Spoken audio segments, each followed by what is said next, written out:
Today we're going to make a flower bouquet.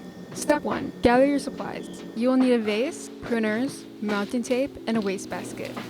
Optional supplies include scissors and any ribbon pattern of your choice.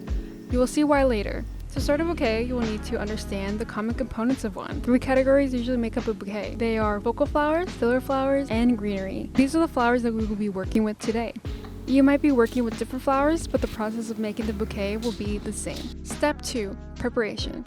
You will first add water to your vase. Using your mounting tape, you will create a 3x3 grid like so. This is important because it helps maintain the structure of the bouquet. With your hands, you will gently remove the foliage of all your focal flowers and prune a small tip of the stem to reintroduce a fresh passage for water to get into the flower. Doing this will not only make your bouquet lovelier, but it will also increase the lifespan of your flowers. Step 3 is assembling. It is critical that you add your greenery first. You will want to separate individual stems of your greenery as it will give you more to work with. You will want to add each individual stem to the outer sections of the grid, leaving the middle square completely empty.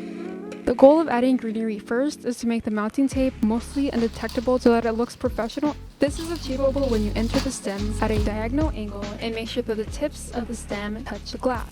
You will want to also prune away any leaves at the bottom of the stem to create a better look and to prevent rotting later on, which will keep the quality of the water last longer. Feel free to prune away any damaged leaves and move the greenery around to create a rounded shape. Next, you will add your focal flowers. Something that I do to check the desired length is to set one focal flower standing up against the glass and prune it if it's too long. Make sure to also gently remove any dead petals. When you're done adding some focal flowers, make sure that the height of the flowers are even. You will also notice that I still left the middle of the grid blank. This was a design decision so that I can put in my second focal flower in. With the snapdragons, I made sure to cut one to my desired length. Using that first cut flower, I used it to measure the length that I will cut the other snapdragons. I used 4 snapdragons and put them all in the center of the bouquet to create a symmetrical look using the even number. If you take a look at my arrangement at a bird's eye view, you will notice that there are a lot of gaps between the flowers, and that is where our filler flower comes and helps. The purpose of the filler flower is to bring fullness to the bouquet. I started off separating stems so that I had more to work with, and taking off the bottom leaves. Make sure to prune any curved ends and stick your filler flower in any gap you think it needs it. Be generous with your filler flower. Don't be afraid to add a lot to your bouquet. When you're done, make sure to see how your bouquet looks at eye level. Make sure that at every angle of your bouquet is relatively symmetrical, even, and round.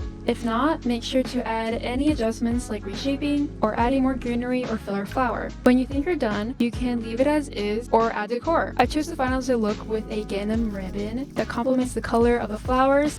You can also do this or add a personalized message to the bouquet. The choice is yours. Thank you for watching.